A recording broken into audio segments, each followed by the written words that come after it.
नमस्कार। मेरा नाम नरेंद्र भंडारी है। मैं दिल्ली से हूं और मैं देश के पत्रकारों का शीर्ष संगठन वर्किंग जर्नलिस्ट ऑफ इंडिया का मैं राष्ट्रीय महासचिव हूं। पत्रकार साथियों, देश में लॉकडाउन चल रहा है, आपकी जानकारी में है। जब पहले दिन लॉकडाउन शुरू हुआ देश में, तो हम लोगों ने, हमारी यूनियन ने फैसला किया कि हम लोग, क्योंकि हमें पता था कि मीडिया कर्मियों को प्रॉब्लम फेस करनी पड़ेगी, तो हम लोगों ने उसी दिन, पहले दिन जो है, WGI मीडिया हेल्प डेस्क एक व्हाट्सएप ग्रुप बनाया ताकि मीडिया कर्मी जो अपनी प्रॉब्लम शेयर कर सके और हम लोग जो है लॉकडाउन को लेकर कौन सरकार क्या क्या कदम उठा रही है, क्या स्थिति है इस कोरोना वायरस की, वो उसकी हम जानकारी दें आप लोगों को। इस समय हम लोगों के 3 WGI मीडिया हेल्प डेस्क काम कर रहे हैं। व्हाट्सएप ग्रुप है तीनों, ये उसमें पत्रकार जुड़े हुए हैं, खचाखच जुड़े हुए हैं पत्रकार उसके अंदर। इसके अलावा हम लोग फेसबुक से भी जुड़े हुए हैं। फेसबुक पे भी जो पत्रकारों की समस्याओं को सुनते हैं। इसके अलावा ट्विटर भी है हमारी यूनियन का, ट्विटर भी जिससे हम लोग शेयर करते हैं। और जो अभी जो हम लोगों ने जो खास 2 बड़े कदम उठाए हैं, हम लोग हमारी यूनियन की तरफ से जो है 2 बार वीडियो कॉन्फ्रेंसिंग की गई है। इसमें देश भर से पत्रकार हमसे जुड़े हैं वीडियो कॉन्फ्रेंसिंग के थ्रू। उस वीडियो कॉन्फ्रेंसिंग के थ्रू हम लोग जो है देश भर में पत्रकारों की क्या स्थिति है, क्या हालात है, क्या प्रॉब्लम्स हैं, उसको हम लोग सुन रहे हैं और उसका कैसे हल निकालना है उसके लिए हम लोग जो है बातचीत कर रहे हैं आपस में। पत्रकार साथियों, आज लॉकडाउन का 17वां दिन है। पिछले 2 या 3 दिन से लगातार हमारे पास मैसेज आ रहे हैं पत्रकारों के, फोन कर रहे हैं, व्हाट्सएप पे पूछ रहे हैं, फेसबुक पे पूछ रहे हैं कि ये लॉकडाउन कब खत्म होगा। लगातार पूछ रहे हैं कि कब खत्म होगा। इसका जवाब ना तो मेरे पास है और ना ही हो सकता कि आपके पास हो, क्योंकि ये जानकारी तो केंद्र सरकार को उपलब्ध करवानी है कि लॉकडाउन कब खत्म होगा, 21 दिन बाद या आगे बढ़ेगा। लेकिन पत्रकार साथी ये क्यों पूछ रहे हैं, उसको हम लोग जरूर आपसे शेयर करेंगे। साथियों, जो आज 17वें दिन जो है, जो पत्रकारों की, जो देश भर के जो पत्रकारों की स्थिति है, उसमें 90% जर्नलिस्ट, 90% मीडिया कर्मी, उनकी आर्थिक हालात बहुत खराब हैं। मैं बिल्कुल खुल के बात बोल रहा हूं। आज देश में सिर्फ 10% पत्रकार ऐसे हैं जो कि स्थायी नौकरियों में, चैनल में काम कर रहे हैं, बड़ी अखबारों में नौकरी कर रहे हैं, जिनको की मासिक जो उनकी सैलरी होती है वो मिल रही है। अदरवाइज 90% पत्रकार जो कि गांव देहातों में, जनपद पर, ब्लॉक स्तर पर, छोटे छोटे शहरों में स्टिंगर हैं, यूट्यूब चैनल चलाते हैं, पोर्टल चलाते हैं, फ्रीलांस जर्नलिस्ट हैं, फ्रीलांस फोटोग्राफर्स हैं, बहुत बड़ी संख्या, 90% मान सकते हैं आप लोग कि इनकी संख्या 90% है। इन 90% पत्रकारों की स्थिति बहुत ज्यादा खराब है, बहुत खराब है। साथियों, मैं किसी का पर्सनल नाम नहीं लूंगा। 2-3 दिन पहले रुड़की से एक पत्रकार का मेरे को व्हाट्सएप आया कि सर घर में राशन नहीं है, क्या खिलाऊं, खुद भी क्या खाऊं और अपने बच्चों को क्या खिलाऊं। दिल्ली से एक महिला पत्रकार का मैसेज आया कि सर मैं पेइंग गेस्ट हूं, पीजी में रहती हूं, कैसे किराया दूं। पीजी का जो मालिक है वो किराया मांग रहा है, मेरे पास तो किराया भी नहीं है देने को, मैं दूर, घर मेरा दिल्ली से बाहर है। इस तरह के मैसेज जो है डेली जो है पिछले 2-3 दिन से हम लोग के पास आ रहे हैं। साथियों, करना तो आखिरकार सरकार को ही है।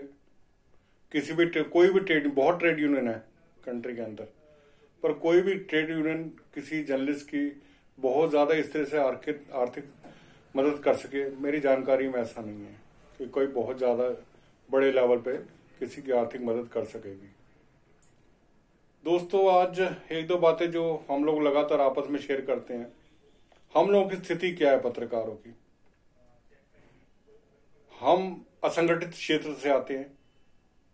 10% जो जॉब करते हैं वो हो सकता है वो संगठित क्षेत्र से आते हो। हम लोग तो असंगठित क्षेत्र के हैं, जिनके लिए सरकार की कोई पॉलिसी नहीं है। असंगठित क्षेत्र के लोगों के लिए राज्य सरकारें हैं, केंद्र सरकारें हैं, उनके लिए बहुत सी पॉलिसीज हैं। हम लोग तो किसी पॉलिसी के तहत आते ही नहीं। नाम EWS कोटे में आते हैं, कोई कहते कि इकोनॉमिक वीक कर सकें। बहुत से पत्रकार हैं जो EWS में आते हैं, लेकिन स्थिति ये है कि कोई सरकार हम लोगों को मानने को तैयार ही नहीं है कि हम असंगठित क्षेत्र से भी हैं और ईडब्ल्यूएस कोटे से भी आते हैं। कोई मानने को तैयार ही नहीं है इस बारे में। जब कोई नहीं मानेगा, क्योंकि हम लोगों की जो छवि है समाज में, जो छवि है बहुत हाई फाई है। और ये फैक्ट भी है कि दोस्तों, हम लोग जो पत्रकारिता में आते हैं सम्मान के लिए आते हैं। हमें भी पता कि पैसा नहीं है इसमें, एक सम्मान है। सम्मान के लिए हम लोग आते हैं, रिपोर्टिंग करते हैं, अपनी कलम कैमरा चलाते हैं, अपना काम करते हैं एक सम्मान के लिए। लेकिन आज स्थिति बड़ी खराब है, बहुत हालत खराब है।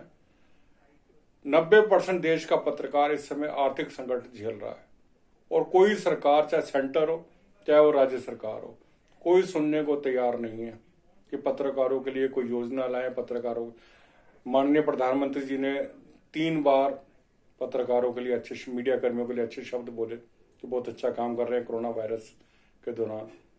देश के कई मंत्री भी जो है, मुख्यमंत्री भी जो है बोल रहे हैं, खूब तारीफ कर रहे हैं। लेकिन तारीफों से काम तो नहीं चलेगा ना। रोटी तो हर एक को चाहिए, हर एक के ज्यादातर के परिवार है, घर बाहर है, क्या करेंगे, कहाँ जाएंगे। बहुत दिल्ली में बहुत से पत्रकार रेंट पे रह रहे हैं, वो क्या करेंगे। कोई सुनने को तैयार नहीं है, इसके लिए कोई सुनने को तैयार नहीं है। आज बड़े दुखी दिल से मुझे कहना पड़ रहा है कि अगर लॉकडाउन बढ़ेगा, सरकार को तय करना है, वो तो खैर हम लोगों के हाथ में भी नहीं है। जो हालात हैं उसके हिसाब से सरकार देखेगी, तो उसके बाद पत्रकारों की स्थिति बहुत ज्यादा खराब हो जाएगी। ये देश भर में स्थिति सामने फेस करनी पड़ेगी पत्रकारों को। इसलिए मेरा हाथ जोड़कर निवेदन है माननीय मुख्यमंत्री जी से, जितने भी मुख्यमंत्री हैं, सेंटर माननीय प्रधानमंत्री जी से। हम लोगों ने जो एक पत्र भी कल माननीय प्रधानमंत्री जी को लिखा है, 7 मुख्यमंत्री जी को हम लोगों ने पत्र लिखे हैं कि पत्रकारों के बारे में सोचो, उनकी हालत बहुत खराब है। यूनियन की तरफ से लेटर गए हैं, सबको मेल किए हम लोगों ने। साथियों, मेरा ये मानना है, मैं रिक्वेस्ट कर रहा हूँ फिर से कि पत्रकारों के लिए सोचो, कुछ उनके लिए कोई राहत पैकेज की घोषणा करो।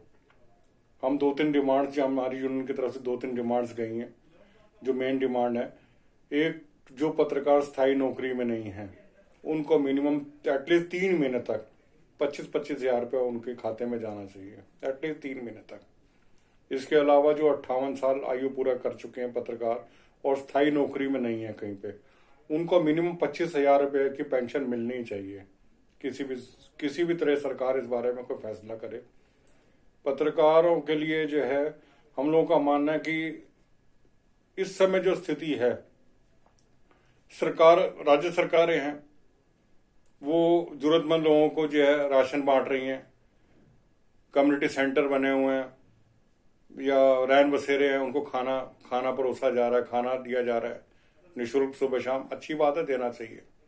लेकिन कोई भी सरकार ये सोचेगी कि कोई पत्रकार किसी रैन बसेरे में खाना खाने जाएगा, तो संभव नहीं है। मुझे नहीं लगता कि कोई पत्रकार जाएगा। पत्रकारों के लिए जो है, उनके लिए आत्मसम्मान पहले है। हम लोग कभी नहीं जाएंगे कि हम लोग अपना खाना खाने के लिए रैन बसेरों में जाएं, किसी कम्युनिटी किचन में जाएं। उसके लिए सरकार को जो है राहत पैकेज की घोषणा करनी चाहिए।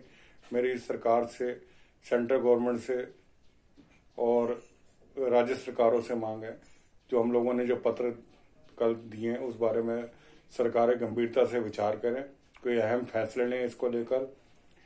पत्रकारों को हम लोग जो जिस तरह से वीडियो कॉन्फ्रेंस में जोड़ रहे हैं, 12 अप्रैल को दोपहर 2 बजे एक बार फिर हम लोग जो हैं देश भर के पत्रकारों को जोड़ेंगे, उनके समस्याओं को सुनेंगे और कोई बड़ा फैसला करेंगे।